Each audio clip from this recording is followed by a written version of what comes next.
Merci pour l'invitation. En fait, nous, on est l'équipe du CHC, le Centre d'apprentissage des aptitudes et habilités cliniques de la Faculté de médecine. Et aujourd'hui, on aimerait partager avec vous notre expérience de virtualisation des échos et des activités de simulation. Pardon, je ne peux pas faire avancer mon PowerPoint. Oh, ça fonctionne. Donc, nous, on est une équipe assez grande et c'est ça aussi une des variables les plus importantes pour le succès de notre projet. Donc, c'est pour ça qu'aujourd'hui, on va être plusieurs présentateurs. Et j'aimerais prendre aussi le temps de remercier spécialement les différentes personnes qui ont participé au projet. Évidemment, le directeur du CHC, Dr Pierre Trollet, et la vice-doyenne de premier cycle, Dr Grégoire et son équipe qui nous ont appuyés pendant tous les processus aussi, les instructeurs de la faculté de médecine, les patients simulés du CHC, les patients partenaires de la division de la DCPP, et notamment Guy Gagnon et son équipe aussi. On va essayer de parler pendant la première partie de la présentation de façon très générale. On a des diapos additionnels. Si vous avez des questions et vous avez besoin qu'on a en détail dans plusieurs aspects de notre projet, on pourrait le faire dans la partie des questions aussi. Donc, pour commencer, pour ceux qui ne sont pas nécessairement familiarisés avec la simulation, donc la simulation médicale, c'est un outil pédagogique où on essaie de reproduire des situations, des environnements de soins dans le but d'enseigner soit des processus diagnostiques ou thérapeutiques. Nous, au CHC, c'est important de comprendre notre contexte parce que ça va sortir aussi quand on parle de la partie des défis qu'on avait dans notre projet. Nous, on reçoit plus de 1000 étudiants au CHC dans une session d'études. On a plus de 50 activités de simulation au niveau des prégradués et il y a beaucoup d'employés. On a plus de 240 cliniciens qui travaillent avec nous et plusieurs acteurs et patients simulés. Donc, nous, au CHC, on partage le programme aussi avec nos collègues de Trois-Rivières. Donc, c'est le même CHC. On fait les mêmes activités. Et pour les projets qu'on va vous montrer aujourd'hui, on a travaillé avec eux, et c'est avec les étudiants de Trois-Rivières qu'on a intégré les projets aussi. Les activités qu'on a au CHC, c'est les activités simulation. On a des différents types d'activités, de l'examen physique, des communications, de gestes techniques, situation de crise et travail en équipe. Donc, quand on pensait à faire un projet de simulation en ligne, il a fallu qu'on pense vraiment où on serait plus pertinent par rapport à toutes nos activités. Donc, pour commencer, je peux vous dire qu'à la mi-mars, on a reçu une commande spéciale de la faculté en nous demandant de reprendre les activités d'enseignement dans un format à distance. Dans ce contexte, on s'est demandé comment on pourrait faire nos simulations en ligne. Et comme je disais tantôt, on a décidé de cibler les activités simulation qui étaient plus factibles d'être adaptées à un format en ligne. Donc, notamment les activités de communication, les activités de travail en équipe et les échos. Donc, ce sont les activités qu'on va essayer de vous montrer aujourd'hui. On a choisi 4 activités plus spécifiques d'ateliers de communication SBAR où les étudiants sont censés de communiquer une information des patients, une information avec d'autres collègues. Et les autres activités, on va parler tantôt de ça aussi. Donc, la chronologie de notre projet, on a dû travailler assez fort dans une période très courte aussi. Donc, on a commencé le brainstorming le 31 mars.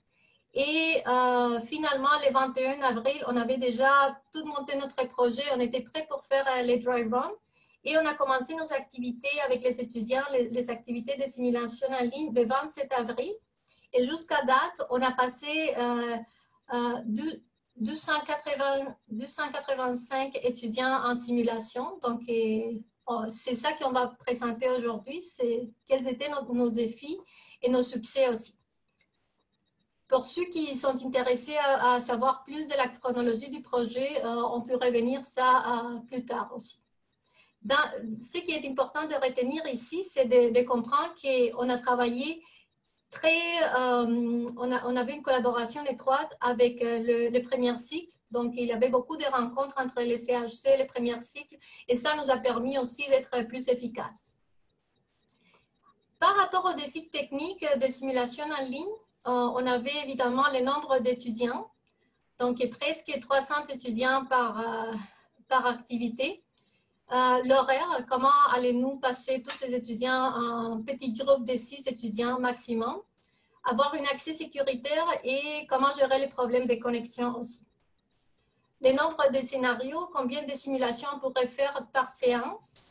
Et dans notre contexte, c'est important de comprendre que comme on a un nombre large des étudiants, chaque activité, on la répète 8 fois au cours de 3 semaines. Donc, il fallait penser à des outils techniques qui nous permettraient de faire ça, comme je disais tantôt, de façon sécuritaire.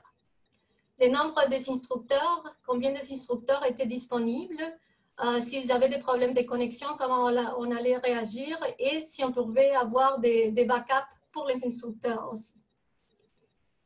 C'était un peu la même situation pour les acteurs. Donc, ici, notre enjeu, c'était plutôt au niveau de la disponibilité de personnes ressources. Les solutions, on avait utilisé plusieurs plateformes et on va vous montrer en détail tantôt. On avait utilisé Medcours, Qualtrics, Zoom et Teams. Toutes ces plateformes, on les a utilisées à des différents moments du projet. On a fait aussi une standardisation des procédures, tutoriel Zoom pour les étudiants, les instructeurs, les acteurs, pour que tout le monde était dans la même page et on n'avait pas autant de difficultés de connexion ou d'interaction dans les plateformes Zoom en ligne. L'horaire détaillé, donc l'assignation de plages horaires pour 300 étudiants et l'assignation des rôles des étudiants à l'avance et communiquer avec les étudiants une semaine ou une semaine et demie avant l'activité. Ça, c'était un des défis aussi pour nous. Et une solution technique aussi qu'on avait, c'était avoir plusieurs plans B. Donc, on avait des backups d'acteurs, backups d'instructeurs, on avait création d'une adresse support pour des problèmes de connexion, documents avec les coordonnées de toute l'équipe si jamais il y avait problème de connexion, et la création d'un groupe de simulation en ligne sur Teams pour communiquer constamment, même pendant la rencontre Zoom. On va vous montrer comment on a fait ça aussi. Au niveau des solutions sécurité, de façon générale, les liens Zoom a été intégré dans la plateforme Medcours.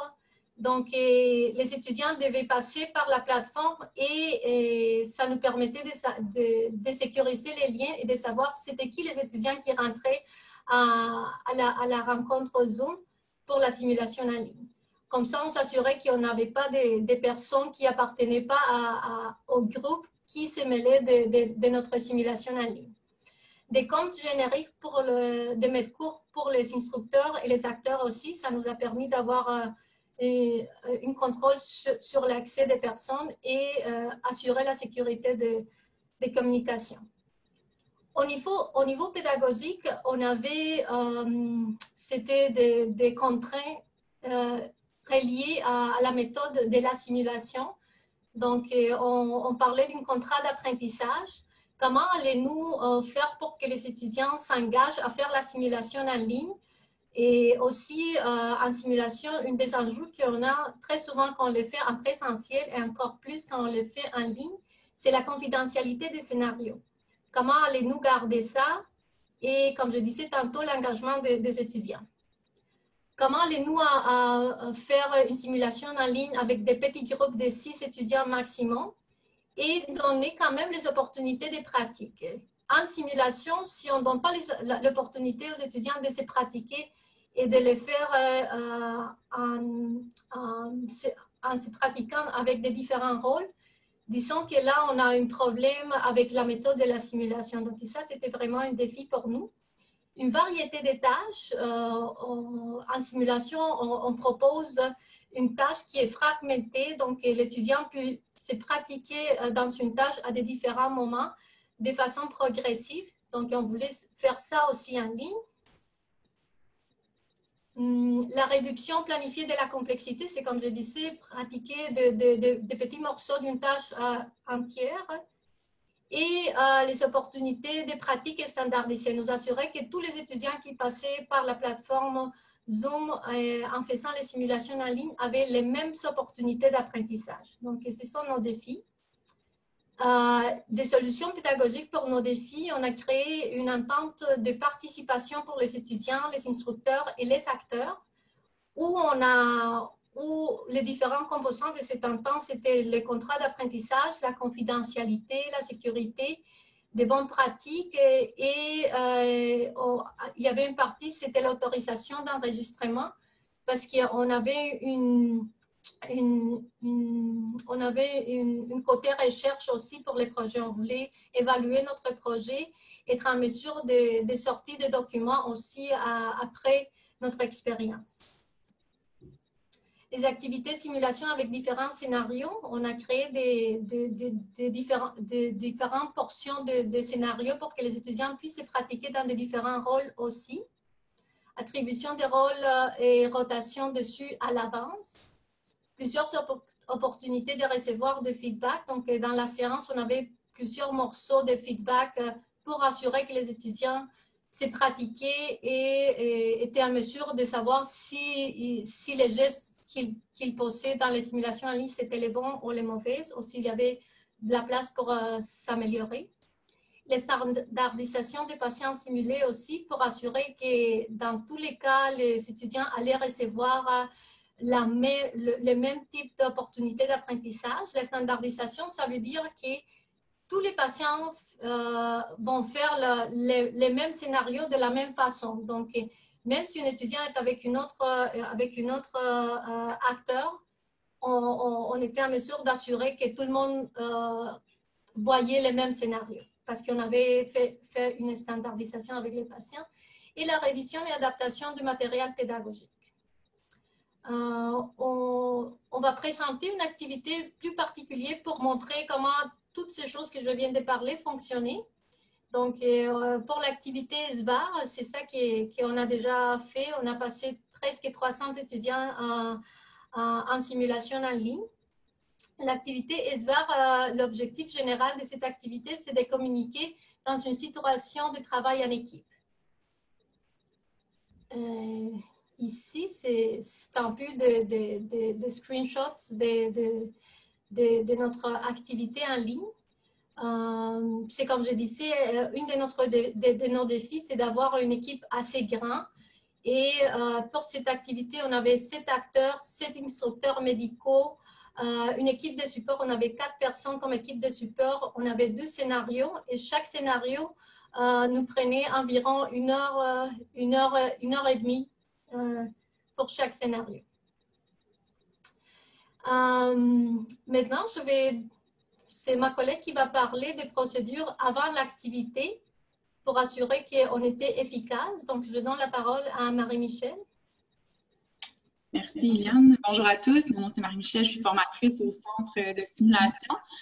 Donc, oui, en effet, il y a eu un long travail là, qui a été fait en amont de toute cette activité-là, qui a commencé, entre autres, par le recrutement des gens qu'on avait besoin là, pour réaliser notre projet. Donc, l'outil Doodle a été notre outil là, pour autant recruter les médecins, les acteurs, les formateurs et toute l'équipe technique. Chacun a eu l'occasion de mettre ses disponibilités pour qu'ensuite on puisse construire un horaire là, assez détaillé, incluant tous les membres. Il fallait donc à chaque jour, on recevait environ 4 groupes d'étudiants, d'environ 5 ou 6 étudiants par petit groupe. Donc, une vingtaine d'étudiants. Ça prenait pour chaque groupe un acteur, un instructeur. Puis, à chaque jour, on a aussi mis, on avait 2 personnes en support technique, puis 2 acteurs en backup, un instructeur en backup. Donc, pour recevoir tous ces gens-là, on a créé, en fait, un horaire bien détaillé, puis un outil. On peut changer d'outil à pouce. Un outil qui a été facile à utiliser là, pour tous les gens de la technique. Là, en fait, sur cet outil-là se retrouvait le nom de tous les gens importants, les endroits où ils devaient se retrouver. Puis aussi, comme on l'a dit, on avait prédéterminé d'avance le rôle que chaque étudiant allait jouer dans le scénario. Comme ça, c'était beaucoup plus simple pour nous là, donc d'adresser la logistique du projet. Voilà, prochain. Donc, suite à ça, suite à la détermination de notre horaire, on a aussi préparé, en fait, mis en ligne tous les outils qui avaient été préparés pour favoriser le bon fonctionnement de cette activité-là. Donc, on a utilisé la plateforme Medcours, que les étudiants sont très habitués à utiliser. Et par cette plateforme-là, donc, on avait la possibilité de se connecter à Zoom, donc, qui est un lien sécurisé qui a été créé pour que tout le monde entre à la même place.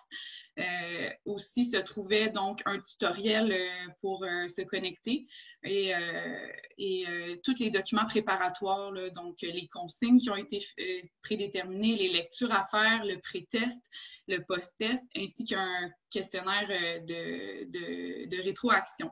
Donc, pour créer ces questionnaires-là, via la plateforme Medcours, donc les étudiants avaient accès à un pré-test et à un post-test. Et dans le pré-test, il y avait un lien Qualtrics qu'on a utilisé pour créer donc cette entente de participation-là. Et dans le post-test, un questionnaire d'évaluation de l'activité où les étudiants ont pu mettre leurs commentaires. Pas que les étudiants, en fait, on a créé ce questionnaire-là aussi pour les instructeurs et pour les acteurs. Donc, voici à quoi ça ressemblait. Là, on avait un document là, qui disait en fait que pour favoriser le bon fonctionnement, il fallait s'assurer de la présence des étudiants. Donc, tel que convenu, cette activité-là était obligatoire pour tous. Bien entendu, certains ont décidé de travailler en milieu hospitalier durant la crise du COVID, donc certaines absences ont été autorisées, mais il fallait le savoir d'avance. Ça nous a permis de bien planifier notre horaire, puis que tout le monde soit bien prêt là, pour qu'on puisse commencer la simulation. Donc, aussi, oui, voilà. Merci.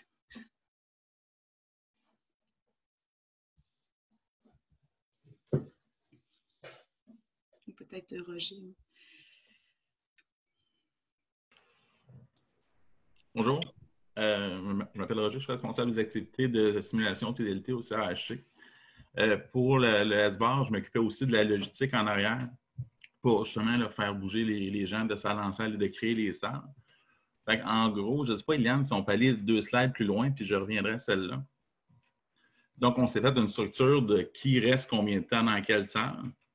Puis ça, en mixant avec le tableau que Marie-Michel a montré tout à l'heure, on déplaçait les gens selon le timeline qui est en bas. Là. Fait qu'ici, on a 0, 14, 15, 32 qui était notre timing. On avait aussi prévu d'aviser les gens 1 minute avant les transferts. Comme ça, s'ils sont en train de parler, ils ne se font pas couper la parole et puis là, juste se faire transférer. Donc, on avait des messages dans les breakout rooms qui mettaient un compteur. Et pour les fois où on voulait juste les aviser, donc quand les résidents allaient entrer dans la salle, on envoyait juste une bulle de chat qui disait « Les résidents arrivent dans 60 secondes ». Donc, autant les résidents qui étaient en train de terminer leur lecture que ceux qui allaient accueillir les résidents savaient qu'ils étaient à la veille d'arriver. Si tu veux, tu peux retourner en arrière. Donc, c'est ça.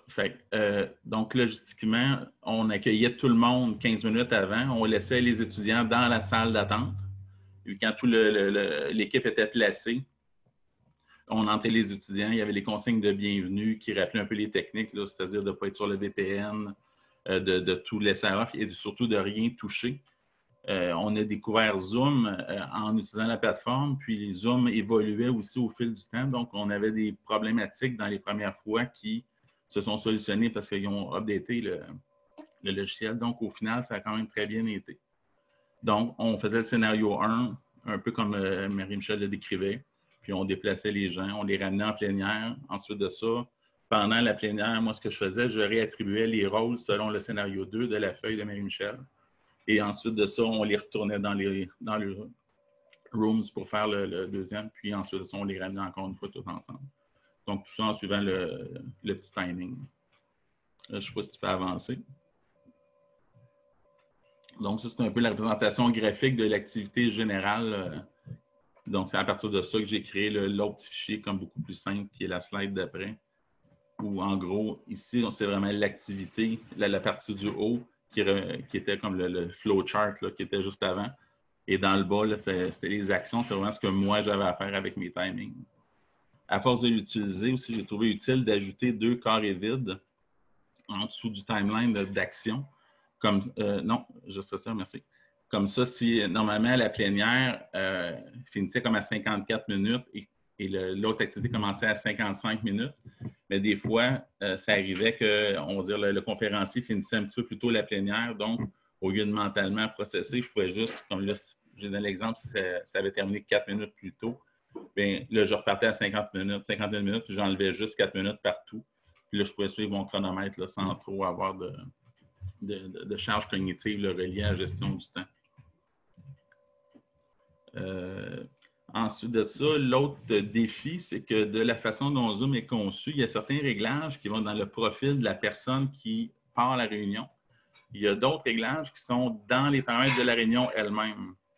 Donc, ce qu'on a fait aussi, on s'est assuré que autant Iliane, qui était mon backup pour la partie opérateur, autant moi, on avait toutes les mêmes coches, là, si on peut dire, là, dans les différentes, dans les deux plateformes, autant dans la réunion que dans le profil. Il y a certaines choses importantes, comme la permission de revenir dans la réunion si on est chassé. Fait que des fois, on avait un étudiant qui avait ouvert 2 sessions, parce que quand on clique sur le lien, ça ouvre, on va dire, Chrome, et ensuite, ça ouvre Zoom. Donc, il y en a qui cliquaient sur les deux, donc ils se trouvaient avoir 2 entrées dans Zoom. Fait que là, il y en a qui avaient de la difficulté à gérer ça. Par défaut, si je le chasse, donc si je le supprime de la liste, il n'a pas le droit de revenir. Donc, si on a fait changer ça pour s'assurer qu'il puisse revenir dans la réunion. Ensuite, s'assurer que c'est ça, que tout le monde qui a besoin d'avoir des droits de co-host l'ait, d'activer la salle d'attente. Ça aussi, il y en a qui sont dans le profil, il y en a d'autres qui sont dans la réunion. Le lexique aussi est un petit peu awkward là, si on parle des versions françaises et anglaises. Là. En anglais, room est utilisé toujours. Donc, c'est un breakout room. On divise un room, on start les rooms. En français, on divise une séance, on démarre une session, puis on crée un groupe. Donc, quand on parlait à des gens pour donner du support, s'il est en français ou en anglais, ça a été un petit peu complexe au début avant de se rendre compte là, que c'était la terminologie qui n'était pas tout à fait optimale. Ensuite de ça, il y a les réglages des breakout rooms eux-mêmes, donc des sessions comme quand on séparait les groupes. Ça aussi, il y a des coches qui ont apparu au fil du temps qui nous ont aidés. Donc, celle de déplacer automatiquement les participants. Donc, si ça, ce n'est pas coché, par défaut, quand on déplace les gens, ils ont un bouton « Joindre » qui apparaît, qui leur permet ou non de joindre la séance. Donc, c'était comme pas pratique parce que ceux qui ne le voyaient pas, n'appuyaient pas, donc on avait comme un délai. Fait que ces gens-là joignaient la séance comme plus tard. Fait en mettant la fonction à on, dès qu'on clique, ils n'ont pas le choix, ils se font pousser vers la salle. Et puis, le compte à rebours, même chose, quand on ferme la breakout room, on a un compteur qui apparaît pour tous, donc tout le monde sait combien de temps il reste. C'est pas mal ma partie, je crois, Eliane. Je vais revenir seulement un moment sur ça, Roger, pour que tout le monde puisse comprendre que dans notre activité, on recevait 15 étudiants d'habitude. On les recevait ici et après, on faisait 4 breakout rooms, 4 salles de discussion, si vous voulez. Donc, dans chacune de ces salles, que j'ai ici en couleur orange, bleu et vert, dans chacune de ces salles, on avait les mêmes scénarios qui roulaient en même temps. Donc, dans chacune des salles, on avait un acteur, un instructeur et 2 étudiants. Et on avait une 4e salle dans laquelle il y avait des étudiants qui jouaient un rôle différent. Et c'était eux qui, après, à un moment donné, rentraient dans les salles. Et là, on avait une activité communication. Donc, c'est ça qui était challenging pour nous, d'avoir toutes ces salles de discussion en même temps où il fallait avoir les scénarios de la même façon et que tout le monde voyait exactement les mêmes choses et que quand les étudiants de la salle de discussion 4 rentraient, tout le monde rentrait dans la même situation. Donc, après, on avait une situation de communication ici, si vous voyez le numéro 5. Après, on avait une rétroaction dans chacun des groupes avec les instructeurs. Et finalement, on avait une plénière, une session principale avec tous les étudiants. où tous les étudiants se rassemblaient. Donc ici, on n'avait pas de breakout room, c'était avec tout le monde. Je voulais seulement dire ça pour clarté de ça qu'on a fait. Et David, je te laisse la parole, toi. Donc, au début de la crise, on a fait face à de nombreux enjeux. Les plateformes étaient nouvelles pour la majorité d'entre nous. Il fallait apprendre les outils. Puis, il y avait beaucoup d'équipes qui étaient impliquées dans l'utilisation de ces différents outils-là. On a mis beaucoup de temps à essayer de maîtriser la plateforme Zoom, qui nous a joué des petits tours avec des mises à jour spontanées qui ajoutaient ou enlevaient certaines fonctions. On a réussi à travailler beaucoup avec un des rôles clés un peu de la simulation au niveau de l'opération, c'est l'opérateur qui se trouve à avoir un petit peu la charge de diriger toutes les opérations de l'activité. Donc, c'est important que l'opérateur des rencontres, au niveau de quand la rencontre se déroule, puisse bien gérer les choses et soit familier avec la plateforme. On a dû aussi s'adapter avec différents outils technologiques. On a travaillé avec Zoom beaucoup pour faire la présentation avec les étudiants, mais on avait aussi en parallèle un autre lien de communication qui était Team pour se parler entre les différents intervenants de la rencontre. Donc, autant les formatrices, l'opérateur, le support technique, on pouvait se communiquer via Team, qui était indépendant de la réunion, qui n'affectait pas la réunion. On est sûr de ne pas envoyer un message aux mauvaises personnes en changeant complètement de plateforme. Parce qu'on a aussi dû adapter les méthodes de sécurité, parce qu'on voulait être sûr que les étudiants ne puissent pas propager des parties de la simulation qui est en cours. Donc, on a paramétré les chats pour qu'il soit impossible pour les étudiants de communiquer entre eux de façon 1 à 1 et aussi impossible pour enregistrer le contenu du chat. Puis, on a travaillé aussi énormément à définir les différents rôles, qui peut faire quoi si on lui attribue le rôle de host ou de co-host. Il y a un enjeu qu'on a eu qui est encore un enjeu présentement, qui est le stockage de ces vidéos-là. Comme Iliane l'a mentionné, ces vidéos-là, on veut les utiliser pour faire de la recherche. Donc, les sessions ont tous été enregistrées. Mais du fait qu'on utilise des breakout rooms, on avait une limitation que l'enregistrement dans le cloud n'est pas possible. Donc, on a dû utiliser un opérateur ou une personne dans chacun des breakout rooms avait la responsabilité d'enregistrer ce qui se passait dans son propre breakout room, ce qui a généré de nombreux fichiers vidéo qu'il faut maintenant stocker quelque part. Pour l'instant, on a une solution. On est en train de travailler encore à établir une solution plus permanente pour le stockage des vidéos.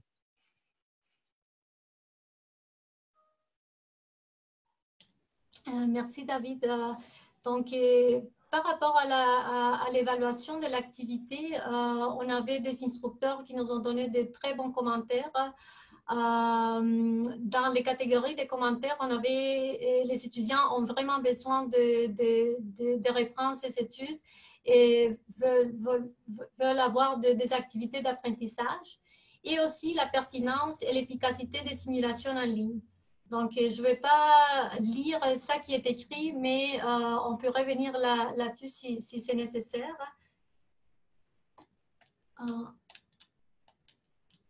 Pardon. Aussi, dans l'évaluation de l'activité des étudiants, on avait une response rate de 80%, donc presque tous les étudiants ont répondu l'évaluation. Les catégories des éléments positifs étaient celui-là qui sortait le plus souvent, c'était l'organisation et la logistique. L'approche à la télémédecine, les étudiants ont vu ça comme une opportunité d'apprendre des habilités pour ça qui s'en viennent dans la période de COVID. Interaction et collaboration avec des étudiants et des étudiants d'un autre campus comme les campus de la Mauricie. Les formateurs, la qualité des formateurs, la qualité et la standardisation des acteurs aussi, c'était un point positif. La motivation, ils se voyaient eux-mêmes comme plus motivés. Ils parlaient de moins de distractions, moins de stress et ils parlaient que les formats, c'était moins intimidant aussi. La rétroaction, ils voyaient qu'il y avait beaucoup plus d'opportunités de rétroaction parce qu'on avait des très petits groupes. Et la continuité des cours en ligne, ça a été aussi positif. Des choses améliorées, Ils nous ont parlé de gestion du temps, donc plus de temps pour les simulations, la rétroaction, la discussion. Ça, c'est important parce que d'habitude, quand on a les simulations en présentiel, les étudiants, ils participent pas trop dans la partie des rétroactions. Et on voyait qu'en ligne, ils nous demandaient plus parce qu'ils participaient plus aussi en ligne. Donc, on avait seulement une étudiante qui nous a parlé de la difficulté de concentration dans les formats en ligne. J'ai trouvé ça pertinent parce qu'une question qu'on doit se poser, c'est est-ce que ça fonctionne pour tous les étudiants? Qu'est-ce qui arrive avec les étudiants qui ont des difficultés de concentration? Est-ce que c'est idéal ou comment on pourrait adapter ça aussi pour ce type d'étudiants? Difficulté à établir un contact avec les patients. Les étudiants sont habitués à interagir en présentiel. Donc, ils voyaient ça comme une difficulté, comme un défi pour leur formation aussi. Comme je disais tantôt, plus d'interaction avec les autres étudiants, ils voulaient. Et aussi plus d'informations avant l'activité. Donc, ça, pour moi, personnellement, c'était une surprise parce que les étudiants ont reçu tellement d'instructions et tellement de documents, mais même comme ça, ils voulaient avoir plus. Réduire le temps d'attente et avoir plus de rôles à jouer dans la simulation. Et au niveau des connexions, on avait très peu de commentaires liés à la qualité du son. Je laisse la parole à ma collègue qui va parler aussi des activités des examens cliniques, les ECOS. Alors, bonjour, mon nom est Valérie Chabot, je suis la coordonnatrice des examens cliniques pour le premier cycle à la faculté de médecine. Alors, effectivement, parmi les activités qui ont été retenues pour adapter en ligne, il y avait 2 examens. Alors, tu peux tourner, Iliane. Donc, on a choisi de faire les ECOS formatifs là, de juin en ligne et les OSLER. Pour ceux qui sont moins familiers avec ces termes-là, les ECOS, ce sont les examens cliniques objectifs structurés et qui se font là, tout au long du premier cycle là, à chaque année de médecine. Puis l'OSLER, l'Objective Structure Long Examination Record, qui est, tu peux y aller, Eliane.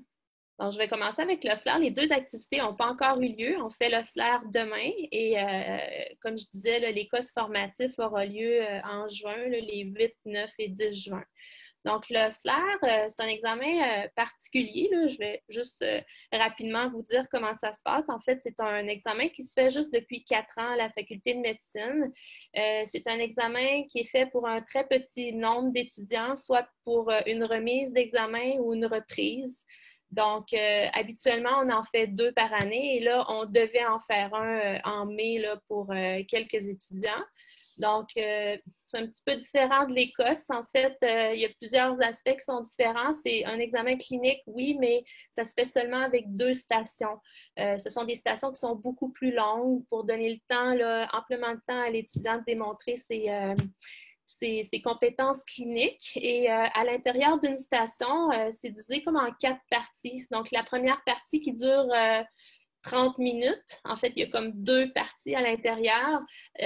L'étudiant va faire une entrevue avec un patient qui est un vrai patient avec une vraie problématique. Là, ce ne sont pas des acteurs. Et par la suite, il y aura l'examen physique aussi. Ensuite, l'étudiant va sortir de la salle, il va aller rédiger sa note. Tu peux revenir, Eliane? Oh, okay, ouais. Il va aller rédiger sa note de 15 minutes pour se faire une tête du cas et il va retourner dans la salle et présenter aux évaluateurs et aux patients son cas avec son plan de traitement. Puis, ce qu'on a l'habitude de faire, c'est qu'une fois l'étudiant a fait ces 2 stations, donc les étudiants partent et on ramène tout le groupe évaluateurs, patients partenaires, les responsables aussi de la DCPP avec qui on collabore et les responsables de l'OSLER, puis on fait un debriefing. Puis ça, c'est vraiment important parce que d'année en année, on améliore notre OSLER comme ça. Donc ça, c'est comme ça se passe habituellement. Tu peux changer, Iliane. Donc là, c'est sûr que là, on a dû adapter notre OSLER pour en faire un en ligne. C'est la première fois qu'on faisait ça. Il y a des étapes qui sont les mêmes. Donc, d'abord, on travaille avec la direction en collaboration partenariat patient, là, dont je crois qu'il y a quelques personnes de la DCPP actuellement. Donc, la première étape, c'est vraiment d'identifier les problématiques, sélectionner les patients parmi ceux qui sont disponibles. Une fois que la sélection des patients est faite, puis là, ben, on avait un enjeu aussi, il fallait s'assurer que les patients avaient la technologie pour faire l'examen en ligne à la maison, qui étaient relativement à l'aise avec ça aussi. Donc, on avait un enjeu de plus. Ensuite, on a fait une rencontre en Zoom avec les responsables et les patients, comme on aurait fait normalement, soit en présentiel ou l'an dernier, on l'avait aussi fait en Zoom, là, pour les encadrer. Ensuite, c'est sûr que parallèlement à ça, on a eu quelques petites rencontres avec l'équipe technique du CHC pour essayer de voir comment on ferait cet examen-là en ligne. Donc, on a tranquillement développé ce que j'appelle, moi, l'espace virtuel, l'environnement dans lequel avec lequel on allait travailler dans Zoom. Et bon, il y a aussi eu un gros travail d'adaptation des documents parce que nos documents d'Osler, on a dû les adapter, en fait, toutes nos grilles d'évaluation, questionnaires de rétroaction, questionnaires d'évaluation des stations qui sont faites par les évaluateurs. On les a adaptés, on les a mis en format Quadrix pour que les gens puissent le faire. Habituellement, la grille d'évaluation, elle est soumise dans Learning Space, mais là, pour des questions techniques, pour des enjeux techniques, en fait, on a laissé tomber Learning Space pour l'examen Osler et l'Écosse, puis on s'est tourné vers Quadrix. Donc, on a eu à adapter plusieurs documents. On a aussi adapté la vignette, là, la directive à l'étudiant qu'on lui remet avant qu'il rentre dans la salle parce qu'on voulait que ça ait vraiment un contexte télémédecine, téléconsultation. On ne voulait pas juste qu'il fasse semblant d'être en présence d'un vrai patient, on voulait le mettre en contexte que ça allait être une téléconsultation. Puis, mardi dernier, on a fait une rencontre là, en fait, ça a été notre dry run technique, mais aussi on a fait notre rencontre préalable avec les évaluateurs, les patients, les responsables de la DCPP, les responsables de l'Osler, d'autres observateurs aussi. Donc, on a fait notre rencontre préalable pour s'assurer que tout se passe bien. Puis ça a été une rencontre de 2 heures, un petit peu plus de 2 heures. Donc, ça, c'est notre espace virtuel. Rapidement, je ne vais pas passer trop de temps là-dedans, mais on a utilisé Zoom. C'est un petit peu comme avec l'Osler, c'est-à-dire qu'on faisait rentrer les gens, on va faire rentrer parce qu'on ne l'a pas fait encore, mais vu qu'on a eu une bonne pratique mardi, c'est pour ça que je parle à l'imparfait, alors on fait rentrer les gens dans la salle d'attente et dans la salle principale, puis ensuite, on a divisé l'espace Zoom en 3 salles, 3 breakouts, comme vous expliquait Roger tantôt. Brièvement, les étudiants ils vont transiter par la salle de rédaction parce qu'on doit leur donner des consignes générales, on doit leur présenter aussi, leur afficher la vignette. Puis ensuite, bien, pendant ce temps-là, les évaluateurs et les patients, eux, vont se rendre directement dans les 2 salles.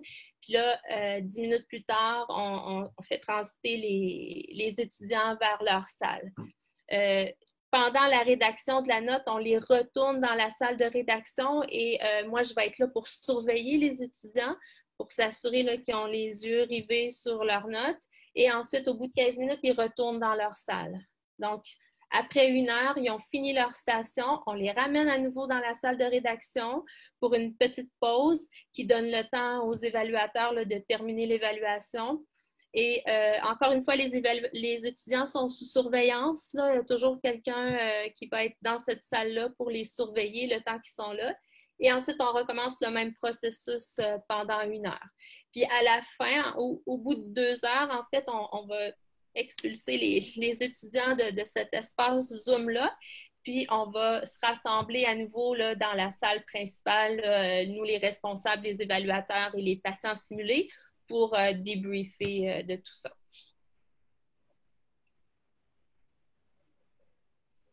Valérie, je te propose si on peut passer plus vite pour les Écosses pour que les autres aient l'opportunité de parler des patients simulés aussi, parce que je vois que le temps avance et peut-être qu'il y a des questions aussi dans la salle. Oui, je suis vraiment désolée. Alors, les défis d'évaluation, bien, c'est sûr que le défi du savoir-faire, On ne peut pas demander aux étudiants de faire un examen physique. Donc, ça a été notre gros défi de remplacer cet examen-là, qui était quand même une grosse partie de l'OSLAIR, puis ça va l'être pour les Écosses aussi. Donc, on va demander aux étudiants de décrire l'examen et expliquer les manœuvres directement aux patients. Pendant ce temps-là, l'évaluateur va mentionner les trouvailles à l'examen physique. Et c'est sûr que même si on est capable d'évaluer un certain savoir procédural à travers les gestes qu'il nous décrit, il y a des éléments qui sont très difficilement évaluables, qui sont peut-être plus subtils, comme l'exactitude des gestes, la sepsie, le dénudement, l'approche au patient et les mouvements.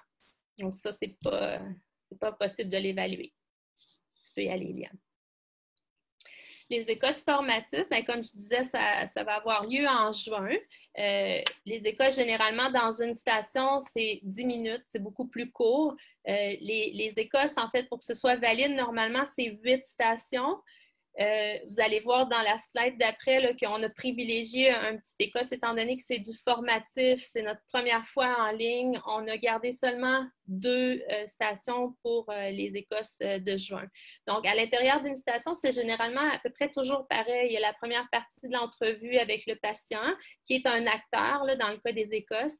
Ensuite, il y a une partie examen physique, une question en lien avec le diagnostic, puis il peut y avoir d'autres questions en lien avec l'investigation, la conduite à suivre, des choses comme ça. Tu peux y aller, Liane.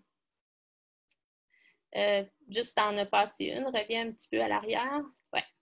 Donc, comme je disais, on a privilégié 2 stations, puis évidemment, on est allé avec, bon, on avait déjà prévu nos 8 stations parce qu'on pensait faire l'Écosse en présentiel. Donc, parmi ces 8 stations-là, on a pigé 2 stations qui étaient évidemment plus faciles à adapter en ligne. Donc, on a retravaillé la vignette pour donner une couleur téléconsultation, comme avec l'OSLAIR. Et c'est sûr qu'encore une fois, puis là, ben, Shiva, la responsable des patients simulés, tu pourras intervenir si tu veux, là, mais c'est sûr que dans le choix des évaluateurs et des patients simulés aussi, il fallait s'assurer encore une fois que c'était des gens qui avaient, la technologie à la maison, qui étaient à l'aise de faire cet examen-là en ligne, parce qu'on a des très, très bons acteurs, mais ils n'ont pas nécessairement l'habitude de faire du jeu comme ça en ligne. Et il faut s'assurer aussi qu'il y ait une très bonne connexion Wi-Fi. Là. Ça, c'est vraiment important. Je ne sais pas si tu voulais ajouter quelque chose, Shiva. Non, ça va. OK. Donc, ça, c'est notre espace virtuel pour l'Écosse qui n'a pas eu encore lieu. On va à nouveau faire un dry run là, en amenant tous les patients simulés, les évaluateurs, les responsables pour s'assurer que vraiment, puis notre équipe derrière, technique, puis c'est vraiment important aussi de leur montrer qu'on a une équipe technique derrière. Du côté de l'OSLAIR, je vois que ça leur a rassuré beaucoup les gens de voir que, OK, on fait un dry run, ça se passe bien, on a une équipe technique derrière qui est solide. Ça a diminué grandement le stress qu'avaient les responsables. Donc, pour l'Écosse, un petit peu différent parce que c'est des stations de 10 minutes. Habituellement, on a des vagues d'étudiants à coût de 16 étudiants là, qui se présentent au CHC pour cette Écosse-là. Là, on y est allé avec des groupes un petit peu réduits, donc 8 étudiants par vague. Comme chaque étudiant doit faire 2 stations, il va circuler dans la station 1 en premier, revenir, on a créé des salles d'affichage qu'on appelle parce qu'on doit leur montrer la vignette avant qu'ils transitent vers la station. Donc là, il va y avoir des surveillants dans les salles d'affichage. Leur rôle, ça va être uniquement de leur afficher la vignette au moment précis. Une fois qu'ils vont avoir fait la station 1, ils retournent dans la salle d'affichage 2. Il y a une petite mini-pause de 5 minutes pour permettre à l'évaluateur de finir d'écrire son évaluation, puis ensuite, il va s'en aller vers la station 2. Donc, on fait ça pendant 3 jours de temps, puis évidemment, ben là, on va avoir plus de gens, plus de patients, plus d'évaluateurs, soutien technique aussi. C'est ça. On s'est donné un petit pain. Oui? Je sais qu'il y a des gens qui ont des questions dans la salle, donc si tu es d'accord, est-ce qu'on peut donner la place à Shiva et après on répond à des questions parce qu'on va finir à 1h30. Vas-y, Shiva. Il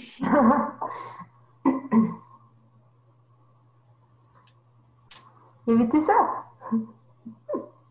Ok, mais vous m'entendez, c'est ça? Bonjour tout le monde, donc je m'appelle Shiva, je vais faire ça très rapidement. Je suis responsable des formations pratiques au CAHC, ancienne formatrice, mais j'ai porté aussi le chapeau de formatrice pendant toute la durée de l'activité SBAR avec les étudiants du premier cycle. Mon rôle principalement, c'est de travailler avec les comédiens professionnels pour la simulation en ligne, donc notre projet pilote de la première fois. Je pense que c'est très important de faire un choix très réfléchi des comédiens d'expérience, pas seulement d'expérience à la vie, mais l'expérience avec nous en simulation, qui ont aussi des habiletés informatiques de base et une connaissance de la plateforme Zoom avec laquelle on a travaillé. Des gens qui sont capables de s'adapter très rapidement aux changements et qui ont la facilité à faire des échanges quand ils ne sont pas en présentiel avec les étudiants. Mon rôle était aussi de standardiser les patients simulés. Après un premier essai, on a vu que le jeu de rôle était peut-être un peu différent d'une personne à l'autre. Donc, on a pris 1h30 de notre temps, tout le monde ensemble avec les acteurs via Zoom. Et on a corrigé quelques petites choses pour que tout le monde joue avec la même intensité et le même langage corporel. C'est important aussi de noter que le langage corporel et les réactions émotionnelles sont déjà définis avant l'entrée de jeu, compte tenu du fait qu'on travaille à distance. Donc, tout ce qui est non-verbal compte énormément pour que les étudiants prennent le scénario au sérieux ou pas. Donc, voici de mon côté. Merci Shiva. En fait, nous, on a plusieurs diapos des conseils, mais on peut entamer ces diapos à partir de vos questions et vos commentaires. Donc, Guy, je ne sais pas si on ouvre maintenant pour des commentaires pour les gens ou des questions. Je pense que ça serait quand même une bonne idée puisque certains ont peut-être planifié quitter à 1h30. Alors, si on ouvrait une première salle, quitte à ce qu'on déborde un peu pour revenir sur certains thèmes pour ceux qui ont un peu de temps, ça j'ai aucun problème avec ça. Alors, je vais laisser les PowerPoint là et on pourrait venir à des différents diapos à partir des questions. Oui, bien sûr. Alors, moi, j'inviterais les gens à lever la main, peut-être, si vous avez des commentaires, questions. Comme ça, on pourrait gérer les prises de parole. Je vais me lancer, mais s'il y a d'autres de mes collègues qui veulent complémenter, je pense que ça va être idéal. Je vais revenir sur, parce qu'on avait pensé à ça aussi, je vais revenir sur les conseils qu'on avait dans une perspective simulation. En fait, c'est les derniers points.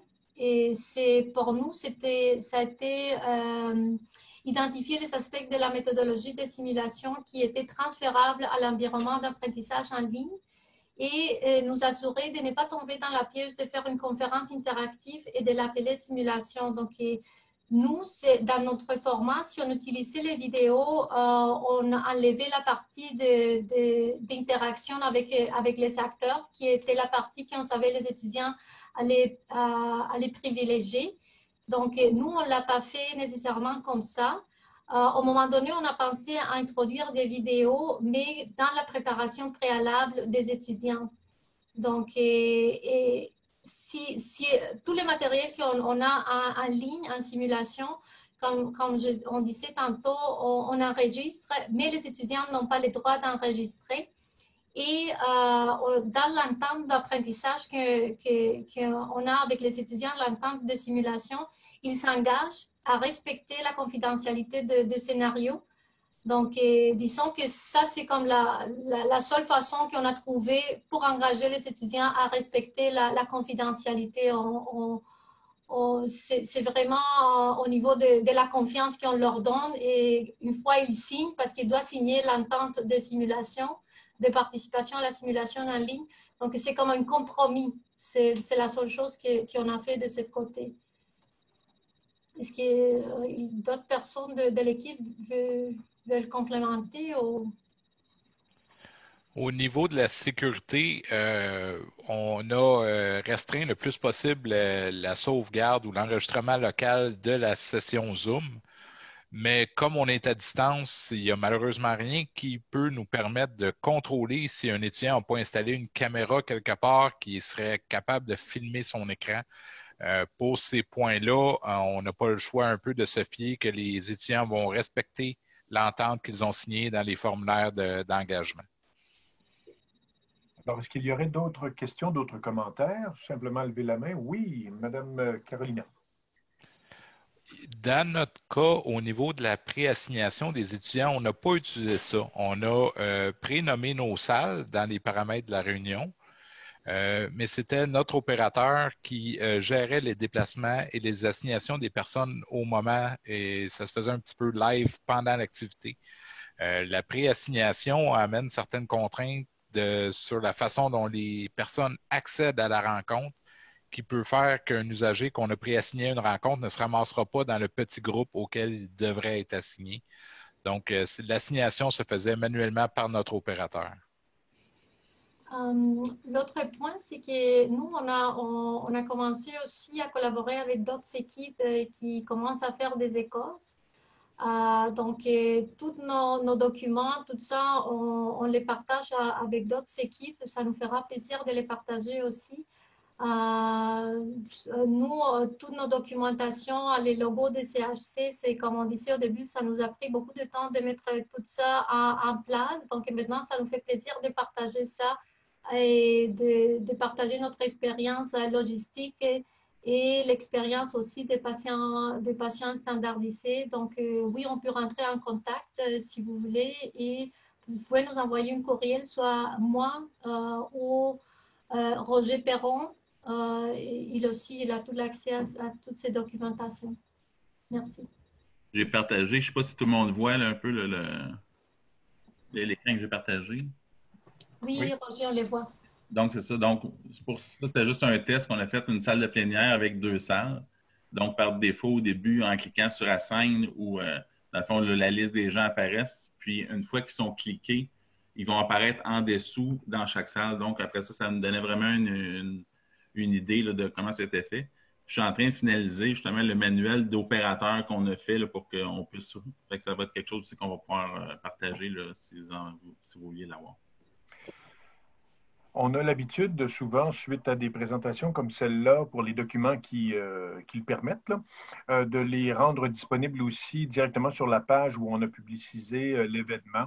Alors, surveillez cette page-là. Ce que le CHC est en mesure de partager, on pourra aussi les publier là pour que vous ayez un accès direct.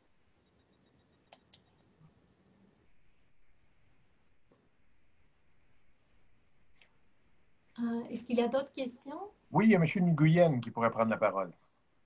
Oui, ben en fait, c'est ça. Pour la première question qui est la durée, par rapport à la durée, c'est sûr que nous, en fait, on a choisi une activité de simulation qui existait déjà au centre en présentiel, qu'on a adapté au mode en ligne, mais pour ce qui est de la durée du scénario, donc 1h30 a été le temps qui était initialement alloué, donc on a gardé ça comme ça, mais il y a possibilité de faire en fait autant de temps qu'on le désire. Ça aurait pu être une activité de 3 heures aussi si on veut. Pour ce qui est du nombre de participants qu'on peut accueillir, ben nous, en fait, on préconise toujours d'avoir des petits groupes pour faciliter, en fait, pour inciter les gens à participer et à être actifs dans le scénario. Donc, les différents rôles qu'on attribuait aux étudiants déterminaient le nombre d'étudiants qu'on avait besoin pour faire le scénario. Donc, il fallait donc prévoir en conséquence le nombre d'instructeurs et le nombre de personnes pour diviser le nombre de salles pour que ça soit vraiment efficace. Donc, je connais pas toutes les technicalités de Zoom, mais il y a possibilité d'avoir en fait autant de salles qu'on veut. Je pense qu'Iliane, tu pourrais plus répondre à ce niveau-là, là, mais il y a possibilité de recevoir beaucoup d'étudiants en même temps. Là, ça pourrait être même 50. Là, donc, oui, on a la possibilité d'avoir même de 50 salles de discussion au breakout rooms. La question pour nous, c'était toujours de maintenir des petits groupes de maximum 6 étudiants. Et comme Marie-Michel a dit tantôt, être sûr qu'on avait les ressources pour gérer ces petits groupes. Et quand vous avez vu, déjà 4 groupes des 6 étudiants nous demandaient avoir plusieurs instructeurs, plusieurs acteurs et plusieurs personnes de backup. Donc, moi, je conseillerais de ne pas avoir beaucoup plus de 4 groupes de discussion en même temps. C'est mieux de faire la rencontre, d'étaler les simulations pendant une période de 2 semaines, 3 semaines, mais de s'assurer que tout le monde va avoir l'opportunité de se pratiquer. Juste d'un point de vue technique, Dave, tu me corrigeras si je me trompe, mais c'est ça, la licence pro de Zoom vous donne droit à 300 personnes simultanément, puis 50 salles, petites salles. Petite correction ici au niveau, quand on veut utiliser les breakout rooms, on tombe à un maximum de 200 personnes pour la réunion, puis on peut créer jusqu'à 50 salles. Mais dans une réunion standard, on peut être 300 personnes, mais du moment qu'on utilise les breakout rooms, on tombe à 200. Mais pour avoir participé beaucoup à la partie technique en arrière de simulation, je dirais que c'est mieux de rester petite pour avoir les contrôles et être en mesure de répondre aux difficultés de connexion. S'il y a plus de personnes, ça risque d'augmenter les difficultés de connexion aussi. Je ne vois pas d'autres mains levées pour le moment. J'en profite pendant que les questions se formulent dans vos esprits pour préciser que le Bureau des services technologiques de la Faculté de médecine, qui a détaché quelques ressources technologiques que vous avez entendues aujourd'hui, est aussi en soutien pour les autres unités de la Faculté de médecine pour leur déploiement d'activités de simulation du même genre. Alors, n'hésitez pas à venir vers nous si vous êtes en train d'envisager faire de telles activités. Plusieurs unités sont soutenues déjà. Et fort de l'expérience développée en collaboration avec le CAHC, on va se faire un plaisir, bien sûr, d'aider tout le monde dans leur développement. Guy, je voulais dire, si jamais on peut partager aussi avec le reste des personnes qui sont dans la salle, on peut partager, on avait des diapos, des conseils dans des différents domaines, donc des conseils de meilleures pratiques pour les écoles, pour la partie pédagogique, pour les patients simulés et pour la partie de coordination aussi. Donc, on pourrait partager ça. On ne l'a pas fait maintenant parce qu'on voit le temps passer, mais on va être en mesure de partager ça avec vous. Oui, bien sûr. Est-ce que je ne suis pas sûr de saisir, par contre, ce que tu nous proposes? Voulais-tu poursuivre, comme tu semblais le suggérer tout à l'heure, ta présentation, bien sûr en remerciant les gens qui ont une contrainte de temps, ou tu voulais faire ça par un autre médium? Nous, on peut continuer si les gens le permettent, le temps le permet. C'est toi qui nous dis si on a le temps. Sinon, on peut le faire en ligne. Ben, écoutez, moi, je serais tenté de tracer une ligne maintenant et de remercier tout le monde pour leur précieuse écoute et participation. Puisque le sujet n'est pas épuisé, moi, je suis tout à fait disposé, si vous en avez envie, à ce que l'on poursuive. Notre échéance va être 2 heures. Mais on pourrait continuer à regarder ce que vous aviez présenté et que vous n'avez pas eu le temps de nous offrir sans aucun problème. Parfait. Donc, Valérie, est-ce que tu veux compléter ta partie ou... J'avais pas mal terminé, Eliane. C'était peut-être plus des petits conseils, recommandations là, sur la diapo qui vient un peu plus tard. Si, OK. Donc, seulement pour dire, comme on disait tantôt, on est prêt à partager notre expérience avec d'autres équipes. Peut-être, David, est-ce que tu peux parler de tes conseils dans une perspective TI?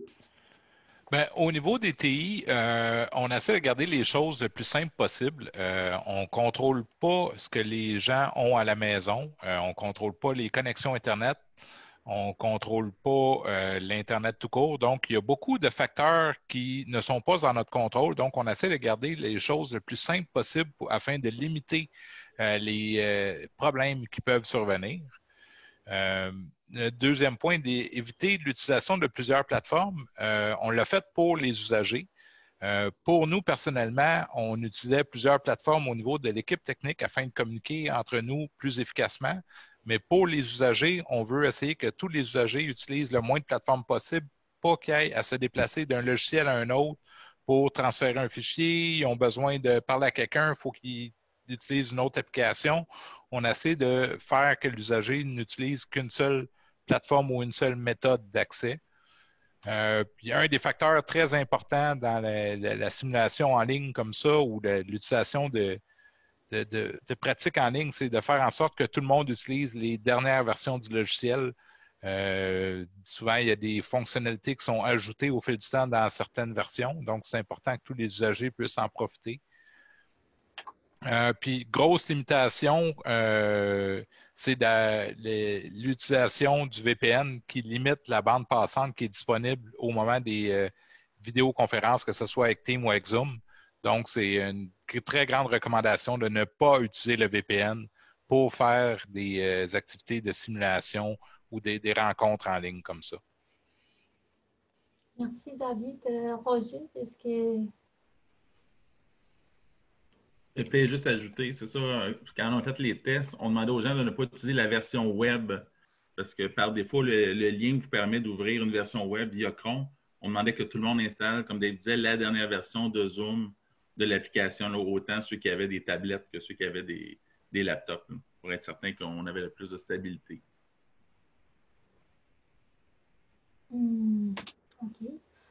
J'ajouterais dans ta partie, Roger, tu l'as ici dans ta diapo, respecter les plans. Je n'avais pas vu que tu voulais que je parle de ça, désolé. Oui, c'est ça. Dans le fond, le plan qu'on s'était fait avec autant les évaluateurs que les autres gens qui nous aident, c'est ça, c'est de garder ce qu'on s'est dit au départ, ne pas commencer à improviser, puis que là, la personne qui n'est pas supposée t'écrire, t'écrit, puis là, tout le monde t'appelle. Donc, on a déterminé qui appelait, comment on procédait pour la communication, puis de garder ça. Parce que c'était obligé de gérer quelqu'un qui texte en même temps que Teams, en même temps que le chat dans Zoom. À un moment donné, c'est sûr que ça ne va pas bien aller.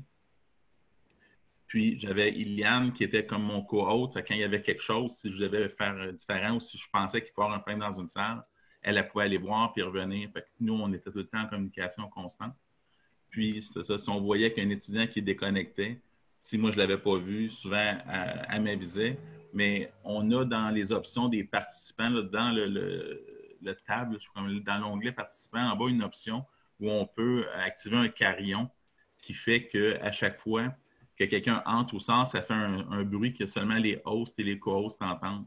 Donc, si on entend ça, on sait qu'il y a quelqu'un quelque part qui vient de sortir et en même temps, quand il rentre, ça refait le bruit. Fait que j'étais déjà prêt avec la feuille pour le renvoyer, le retourner exactement où il était.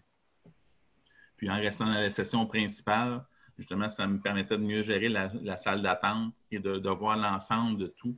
Alors que si je rentre dans un des breakout rooms, là, je perds la vision d'ensemble sur certains aspects. Merci, Roger. Et Marie-Michel, c'est à ton tour. C'est les conseils dans une perspective instructeur. Oui, en fait, on a eu un super beau travail là, de collaboration avec l'équipe technique, mais nous, au premier plan, ce qu'il fallait, c'était avoir d'abord une bonne connaissance de l'activité, autant au niveau du contenu, mais de la logistique, là, de savoir comment ça se passe, puis d'avoir en tête la gestion du temps parce que on était plus limité qu'à l'habitude du fait qu'il y avait des compteurs qui apparaissaient. Donc, toujours avoir un chronomètre à nos côtés, ça a été une des solutions là, qui a aidé un peu au bon fonctionnement. Puis, on parlait de standardisation des acteurs, mais ce qu'on a fait aussi, c'est une standardisation au niveau des formateurs, là, tant au niveau du briefing qu'on doit faire en début d'activité. Donc, on s'est rendu compte qu'il y avait beaucoup plus d'informations à donner aux étudiants en mode en ligne qu'en mode présentiel là, pour sécuriser un peu le milieu, puis les inviter à participer davantage. Puis au niveau de la rétroaction aussi, s'assurer que tous les formateurs donnaient un peu des informations semblables ou débriefaient leur session de simulation de la même façon pour qu'après, de retour en plénière, on puisse mieux répondre aux questions puis mieux gérer le temps aussi. Notre rôle de facilitateur était donc très, très important, plus que dans la vraie vie, on pourrait dire, parce qu'il y avait une insécurité surajoutée du fait qu'on était en ligne, c'était un un modèle qu'on connaissait pas. Donc, souvent, il fallait tenir en compte cette variable-là, puis rappeler les consignes parfois. Donc, on parlait tantôt des étudiants qui disaient qu'il y avait comme un problème d'attention parfois. Donc, moi, ça m'a été mentionné quelques fois là, qu'il n'y avait pas tout suivi les consignes, donc de devoir répéter. Puis, une chose qui a été vraiment agréable, c'est c'était facile de solliciter la participation des étudiants. Du fait qu'on leur a attribué des rôles, ça a fait en sorte que tout le monde se sentait interpellé à participer, autant les observateurs que les participants actifs. Et aussi, on avait accès à leurs noms puisqu'ils étaient tous identifiés avec nom, prénom. Fait que c'était bien pour l'interaction. Donc, je pense que ça a été très motivant pour tous.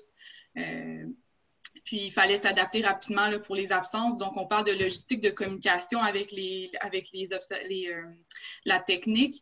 C'est sûr que les rôles étaient attribués d'avance, mais si un étudiant était absent, ça changeait un petit peu toute la logistique. Donc, il fallait rapidement être capable de se revirer sur un dissous, si on veut.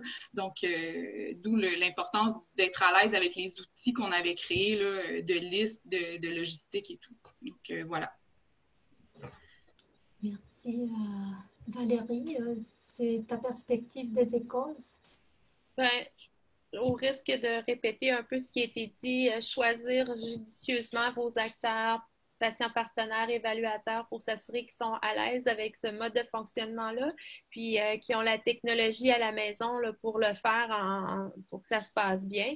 Et bon, toujours une bonne préparation pour les examens OSLER ou ECOS, mais encore plus là, quand ça se fait en ligne parce que justement, il n'y a pas beaucoup de place à se revirer de bord rapidement là, pendant un examen en ligne. La standardisation des acteurs est toujours importante pour les écosses, mais là, elle est encore plus, je dirais, là, parce qu'on ne peut pas intervenir en présence.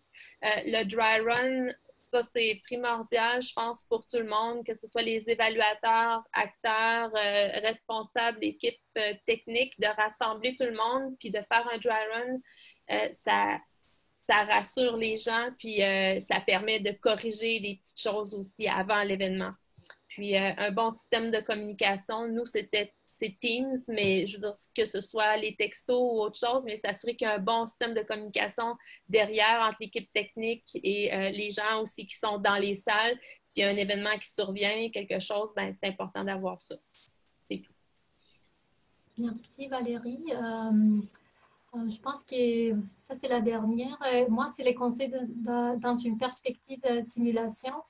Il y en a un qui n'est pas écrit ici, mais je vais commencer par celui-là. C'est la charge cognitive. De faire attention que quand on est en ligne, il y a plusieurs aspects à regarder. Et ça fait sorte que les gens ont beaucoup d'informations. Et c'est des retours qu'on a eu des instructeurs et même des étudiants, c'est que et à la fin, ils étaient très fatigués parce qu'il fallait beaucoup plus d'attention dans la simulation.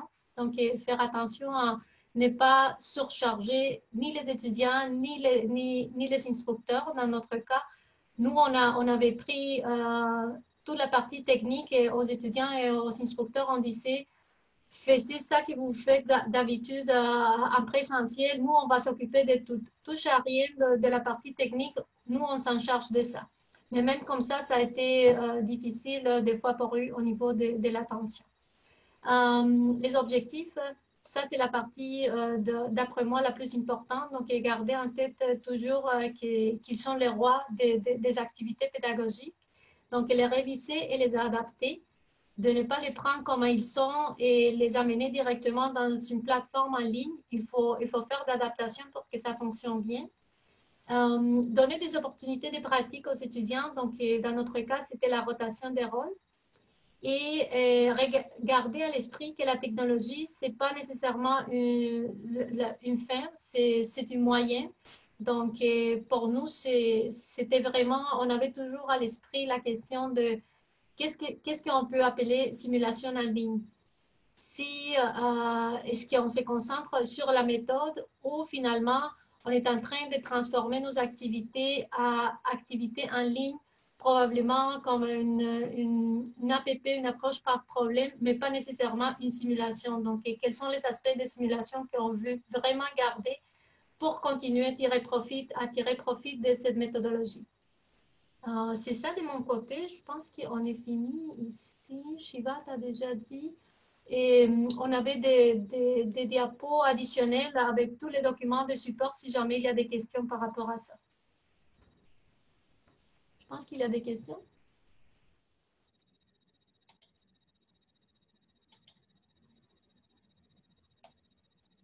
Non, je ne pense pas qu'il y a des questions. Je suis en train de passer en revue l'ensemble des participants. Je ne vois pas de main levée. OK, je prends le temps de remercier toute l'équipe et encore une fois, s'il y a la place pour un dernier conseil, c'est de travailler toujours en équipe parce que c'est un effort énorme et si vous n'avez pas une équipe en arrière vous, ça va être vraiment difficile. Ben moi, c'est à mon tour de vous remercier d'être venu partager votre expérience de façon aussi structurée. C'était vraiment très agréable à écouter et très éclairant. Je suis persuadé que les gens ont attrapé beaucoup d'informations et je l'espère vont leur apporter dans leur unité pour les inspirer dans leur futur développement ou exploitation de Zoom. Je réitère notre offre. Si vous avez besoin d'aide par rapport à l'adoption de Zoom dans un contexte semblable à celui-ci ou autre, les membres de mon équipe ont développé une certaine expertise, comme vous avez pu le voir, et je pense que ça demande à être mis à profit. Je vous rappelle que l'enregistrement de cette prestation-là va être déposé sur notre site. Il va falloir nous donner juste un petit délai de nettoyage parce que tel qu'annoncé au début de la rencontre, nous allons retirer les périodes plénières d'échange puisque on n'a pas eu l'opportunité de demander aux participants de signer des consentements. Mais toute la partie présentation, bien sûr, sera médiatisée et rendue publique pour le bénéfice de tous que vous pourrez, bien sûr, en faire la promotion. Alors, merci beaucoup à toute l'équipe. Merci beaucoup, Eliane, d'avoir coordonné et préparé la présentation. Et on devine, bien sûr, l'activité, elle aussi. Merci à vous.